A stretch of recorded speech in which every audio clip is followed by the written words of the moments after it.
Hello hello dear students. हो गया।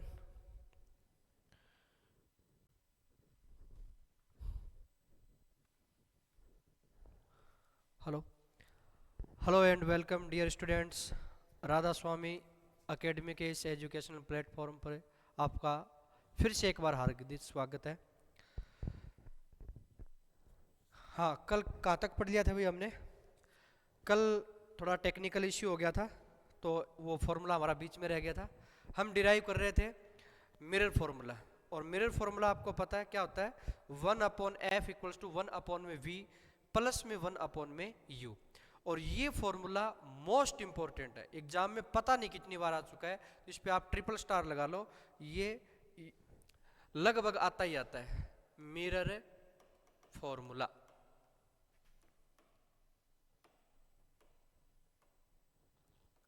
Mirror formula, ठीक है। देखो भी किसकी हेल्प से निकालेंगे ये मिरर फॉर्मूला? ये हमें यूज करेंगे इसमें कनकेव मिरर। कौन सा मिरर? Concave mirror.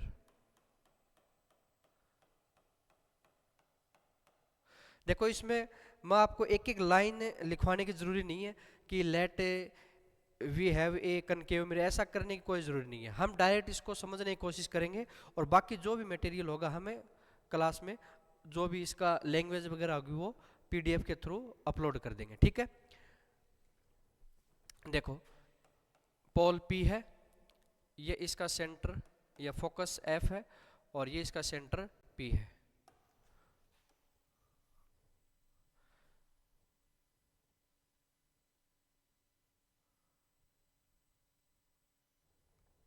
ये थोड़ा इस साइड लगा लेते हैं।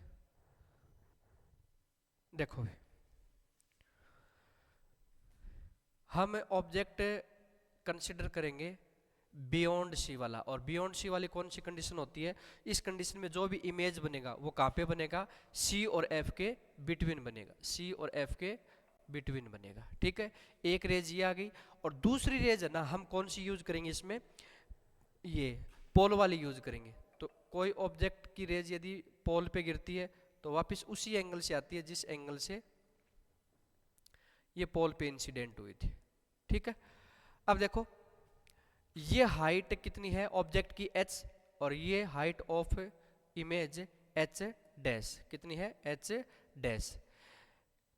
ये पॉइंट हम मान लेते हैं, कंसिडर कर लो a, और ये है b, और ये a डैश, और ये b डैश, ठीक है। ये पॉइंट कंसिडर कर लिए, और यहाँ पे हम एक पॉइंट मान लेते हैं m, ठीक है। ये पॉइंट मान लेते हैं m। अब देखो इस चैप्टर में ऐसे काफ़ी डेरिवेशन आएंगे, और उन डेरिवेशन में आपको कुछ कॉमन बातें ध्यान में रखनी है। सबसे पहले तो इसमें क्या बनाना अपने को? डायग्राम, एक बात। दूसरा फिर इसमें क्या करना? हमें ट्रिग्नोमेट्रिक रेशियो यूज करने। जनरली कौन सा यूज होगा? टेन थीटा यूज होगा। क्या होगा? Tan theta. दूसरा साइन थीटा। ये जनरली सबसे ज्यादा यूज होंगे, यानी टेन सबसे ज्यादा यूज होगा। फिर उसमें क्या करेंगे? हमें ट्राइंगल में कुछ यदि लो लग रहे हैं जियोमेट्री के अकॉर्डिंग, जैसे इंटीरियर एंगल का सम उसके जस्ट सामने वाले एक्सटीरियर एंगल के सम के बराबर होता है, तीनों एंगल का सम 180 डिग्री होता है, ठीक है ना। ऐसे जो भी जियोमेट्री के रूल लग रहे हैं वो लगा लेंगे, ठीक है। और फिर उसके बाद में हम क्या यूज करेंगे? यानी एंगल स्मॉल है तो उसको टेन थीटा और साइन थीटा को लमसम किसके बराबर मानेंगे? थीटा के बराबर मानेंगे। एक ये कर लेंगे, ठीक है। तो ऐसा हम यूज करेंगे इसमें। लेकिन इसमें प्रॉपर में हम क्या यूज करेंगे? देखो इसमें ट्राइंगल के दो पेयर देखेंगे। कितने ट्राइंगल के पेयर देखेंगे? दो। बहुत ध्यान से समझना, इसको मोस्ट इंपॉर्टेंट है। पहला ट्राइंगल हम लेते हैं ए बी पी, और दूसरा लेते हैं A dash B dash P. देखो ट्राइंगल इन triangle A B P and triangle A dash B dash P. दो ट्राइंगल ले लिए हमने, ए बी पी और A dash B dash P dash है पी। अब देखो टेंथ क्लास के मैथ के अंदर हमने सिक्स चैप्टर में पढ़ा था कॉन्ग्रुएंट और सिमिलर ट्राइंगल। कौन से? कॉन्ग्रुएंट और सिमिलर। क्या होते हैं कॉन्ग्रुएंट और सिमिलर? Congruent and similar. यानी ट्राइंगल के ऐसे पेयर जिनका shape and size both are equal, बिल्कुल सेम हो, जिसका शेप भी सेम हो और साइज भी सेम हो, कैसे ट्राइंगल होते हैं? कॉन्ग्रुएंट होते हैं। सिमिलर क्या होते हैं? जिनकी शेप तो सेम हो लेकिन साइज सेम हो, ये कोई जरूरी नहीं है, ये कोई जरूरी नहीं है, शेप सेम होनी चाहिए बस, साइज छोटा हो सकता है, बड़ा हो सकता है, कोई जरूरी नहीं है। यानी every congruent triangle are similar but every similar triangle are not congruent, ठीक है, ऐसा बोल सकते हैं। तो ये देखो ट्राइंगल ए बी पी और A dash B dash P दोनों ट्राइंगल कैसे हैं? कॉन्ग्रुएंट है। कैसे ट्राइंगल है? Congruent, sorry similar triangle. कैसे सिमिलर वो देखेंगे। सिमिलर कैसे? देखो ये ए बी और पी ट्राइंगल में देखो ये एंगल कितना है? 90 डिग्री, तो ये एंगल कितना है? 90 डिग्री, यानी एक ट्राइंगल में 90 डिग्री, दूसरा 90 डिग्री। ये एंगल कितना है? एंगल आई, यानी इसको थीटा लिख सकते हैं, और ये एंगल कितना आर, इसको भी क्या लिख सकते हैं? थीटा, क्योंकि रिफ्लेक्शन के लॉ के अकॉर्डिंग आई और आर दोनों क्या होते हैं? बराबर। तो ये थीटा और थीटा क्या हो जाएगा? बराबर हो जाएगा, ठीक है। ये बराबर हो जाएगा तो हम क्या कर सकते हैं? देखो अब ये एंगल बचा कौन सा? A dash B dash P और ए बी पी, तीन ट्राइंगल बचे, ठीक है। एक सेकंड,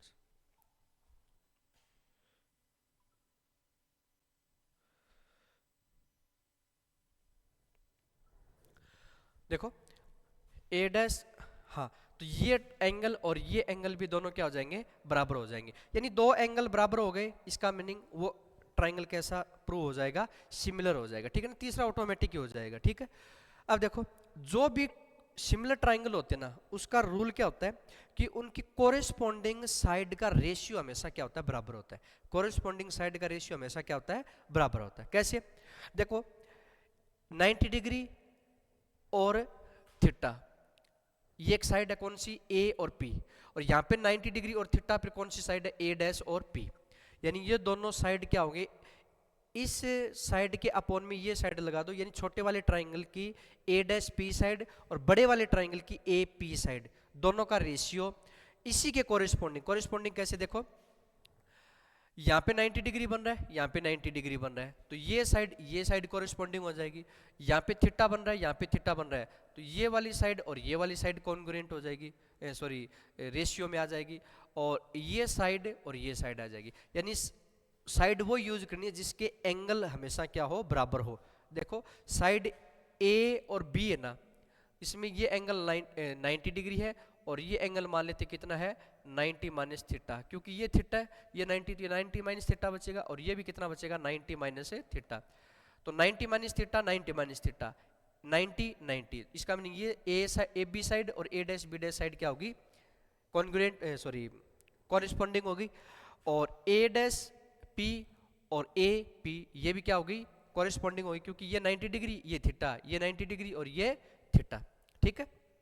और तीसरा देखो ये वाले 90 माइनस थीटा थीटा, ये क्या है? 90 माइनस थीटा, यानी बी डैश पी और बी पी को हम क्या लिख सकते हैं? कॉरेस्पॉन्डिंग यूज कर सकते हैं, ठीक है।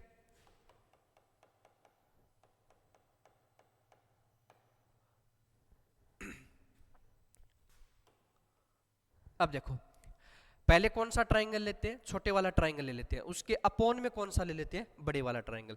तो क्या आएगा? A dash B dash upon में कॉन्ग्रुएंट कॉरेस्पॉन्डिंग कौन सी हो जाएगी? ए बी हो जाएगी। ए डैश बी डैश अपोन में ए बी। अब देखो ये साइड काम में नहीं लेंगे, बी पी और बी डैश पी। क्यों?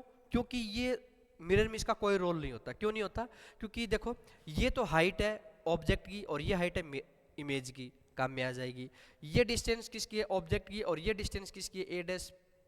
ए डैश पी इमेज की। लेकिन ये कोई डिस्टेंस मिरर में यूज नहीं होती, इसलिए इसका रेशियो नहीं लेंगे हम। कोई भी दो रेशियो लेंगे जिससे हमारा फॉर्मूला डिराइव हो जाए।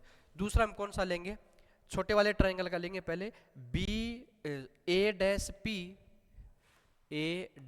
पी अपॉन में ए पी, क्या आ जाएगा? ए पी, ठीक है।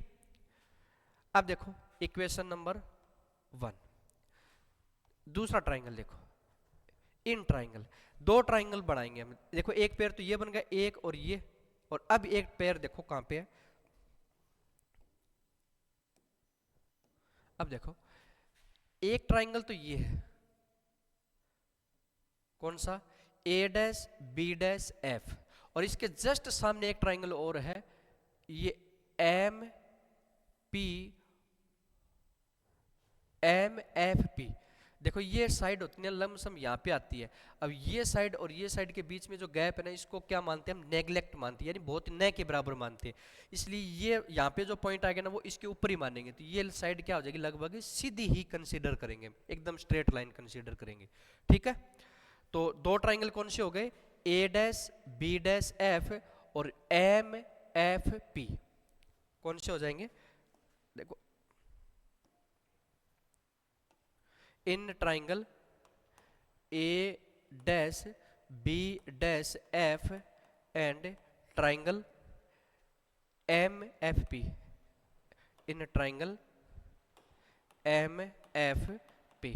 अब इसमें देखो कॉरेस्पॉन्डिंग साइड देखो, ये 90 डिग्री, ये 90 डिग्री, ये 90 डिग्री, और ये मान लो थीटा है, तो ये भी कितना हो जाएगा, थीटा, क्योंकि ये कौन से हो गए, वर्टिकल ऑपोजिट एंगल हो गए, तो ये एंगल थीटा होगा, तो ये कितना बचा, 90 माइनस थीटा, ये 90 माइनस थीटा। तो इसके कॉरेस्पॉन्डिंग साइड कौन सी आएगी, ए डैश एफ अपॉन में कौन सी आएगी, एफ अपॉन में पी, क्या आएगी, ए डैश एफ अपॉन में एफ पी, क्योंकि ये साइड काम में ले सकते हैं, ये साइड है ना, ये साइड, और ये साइड एफ पी क्या होता है, फोकल लेंथ होता है, और ए डैश एफ है ना, ये डायरेक्ट तो नहीं निकलेगी, लेकिन इसको हम ऐसे तो लिख सकते हैं, A dash P minus F P, तो क्या बचेगा, ए एफ बचेगा ना, ए डैश एफ बचेगा, और एक ये साइड काम में ले लेते हैं। देखो क्या आएगा, A dash B dash upon में क्या आएगा, एम पी, क्या आएगा, एम पी।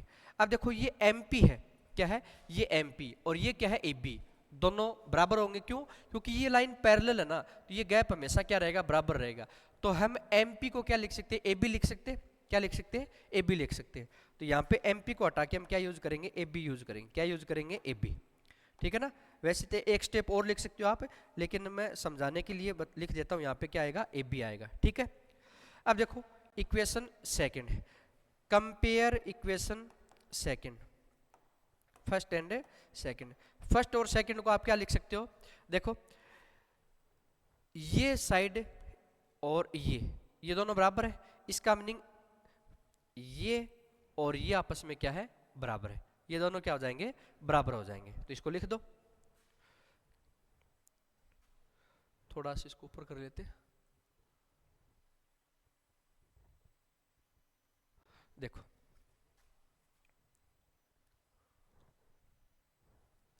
क्या आएगा इसमें, ए डैश एफ अपॉन में एफ पी इक्वल्स टू क्या आएगा, ए डैश पी अपॉन में A P, A dash P upon में A P. A dash F को क्या लिख सकते हैं, देखो ए डैश एफ को हम लिख सकते हैं, ए डैश एफ को, ये ए डैश एफ है, यहाँ से लेके यहाँ तक, ये डिस्टेंस कोई डिस्टेंस नहीं होती, डायरेक्ट नहीं पता कर सकते, जिसको क्या करो, ए डैश एफ है ना, इसको क्या करो, ए डैश पी और माइनस एफ पी लिख दो। देखो ये डिस्टेंस निकालनी हमें, तो ये डिस्टेंस निकालने क्या करो, ए डैश पी और माइनस एफ पी, तो ये बच जाएगी। तो इसकी जगह हम क्या यूज कर देंगे, ए डैश पी और minus F P, A dash P minus F P, A dash P minus F P upon में क्या आ जाएगा, एफ पी, और इक्वल्स टू आ जाएगा ए डैश पी अपॉन में ए पी। अब देखो ए डैश पी अपॉन में F P minus F P upon में एफ पी, दोनों को एक साथ अलग अलग लिख दिया, और ए डैश पी अपॉन में ए पी। अब देखो ए डैश पी है ना, ए डैश पी ये क्या है, पी उस साइड है, ए डैश पी हो जाएगा डिस्टेंस ऑफ इमेज, तो इसको क्या लिखेंगे, वी अपॉन में, और एफ पी क्या है, फोकल लेंथ, ये आ जाएगा एफ। ठीक है, एफ पी फोकल लेंथ है, एक सेकंड देख लेते, एफ पी, हाँ एफ पी फोकल लेंथ आ जाएगा, थोड़ा छोटा कर लेते हैं इसको,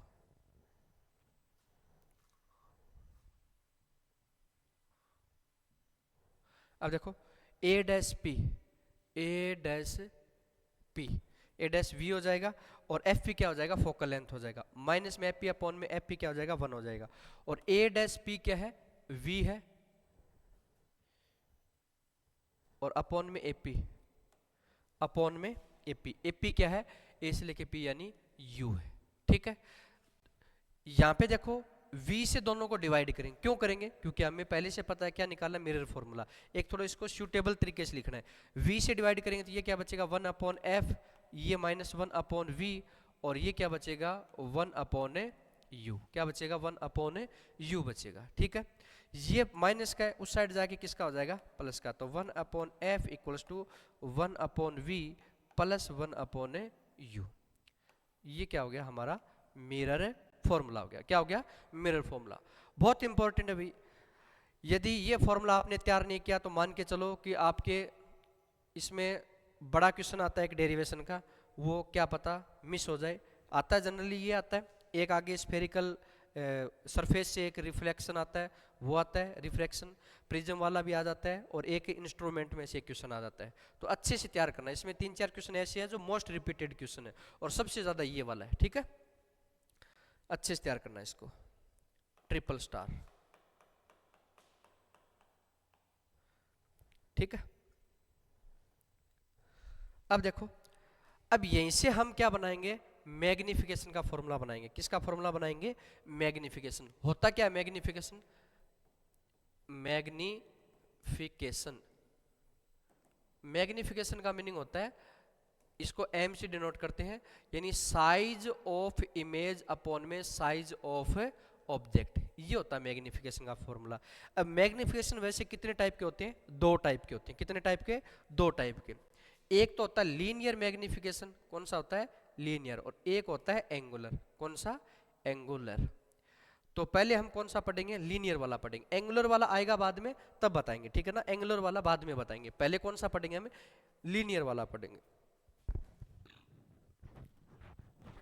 देखो इसका मीनिंग क्या हुआ, आप कोई भी वर्क करते हो तो कंपेयर तो हमेशा करते हैं, कंपेयर करते हैं, और इसमें तो और भी ज़्यादा ज़रूरी हो जाता है, क्योंकि पहले ऑब्जेक्ट था और ऑब्जेक्ट के बाद में क्या बनी है, इमेज बनी है। और जो इमेज है ना, वो कभी बड़ी बन जाती है, कभी छोटी बन जाती है, कभी पास बन जाती है, कभी दूर बन जाती है। इसलिए ये ज़रूरी हो जाता है कि इमेज कितने टाइम्स बड़ी बनी है, या फिर इमेज कितने टाइम्स छोटी बनी है, इमेज कितने टाइम्स दूर बनी है, या इमेज कितने टाइम्स से पास बनी है। अब मान लो कि 1 मीटर का एक ऑब्जेक्ट था, हाइट जिसकी 1 मीटर थी, और मान लो उसका इमेज कितना बन गया, 2 मीटर का बन गया। इसका मीनिंग मैग्निफिकेशन कितना हो गया, उसका 2 टाइम्स हो गया, यानी वो 2 गुना क्या हो गया, ग्रेटर हो गया, इमेज की साइज क्या होगी, डबल हो गई। ठीक है, मान लो कि ऑब्जेक्ट 1 मीटर का है और इमेज बन गई 3 मीटर की हाइट में, तो क्या होगा, उसका मैग्निफिकेशन हो जाएगा 3। अब ऑब्जेक्ट 1 मीटर का है और इमेज बन गई मान लो 0.5 मीटर की, यानी हाफ मीटर की, तो इसका मीनिंग मैग्निफिकेशन कितना हो जाएगा, उसका 0.5 या हाफ। आपका मीनिंग क्या है कि इससे ये पता लगता है कि इमेज कितने टाइम्स ऑब्जेक्ट की बनी है। ठीक है, तो ये मैग्निफिकेशन का फॉर्मूला। अब देखो ये फॉर्मूला तो उसके डेफिनेशन के अकॉर्डिंग हो गया, लेकिन इसके अलावा इसका एक फॉर्मूला और बन जाता है, वो कैसे बनेगा, यहां से देखेंगे। देखो ए डैश बी डैश क्या है, एच डैश है, ये एक बार थोड़ा सा मैं इरेज कर देता हूं।